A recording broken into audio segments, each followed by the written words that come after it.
जो मैंने अकर्मा लोक बोली निजको प्रमाणित कर सारी से मैंने बेसी कथा कहते मो कहवा कथा है मोर बाबद में विशेष किसी कहबार ना महाप्रभु रथयात्रा तांकरी आशीर्वाद ही भलरे हो सुरुखुरे हम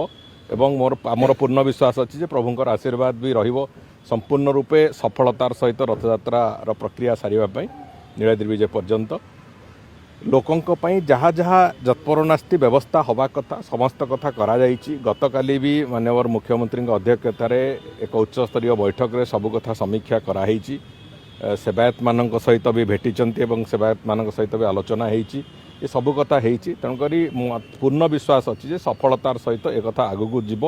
एवं कौन प्रकार असुविधा हम ना बोली आमर भी समस्तंकर पूर्ण विश्वास अच्छी आम भगवान पाखे समस्ते प्रार्थना करुचु जे महाप्रभु निजे जमी रथयात्रा कराती से भाव रथयात्रा अनुष्ठित हम। देखो मो विरोधी कौ भाव में रथयात्रा अतीत परिचालना करते से कथा आम जाचु देखीचु ओडिशावासी भी देखी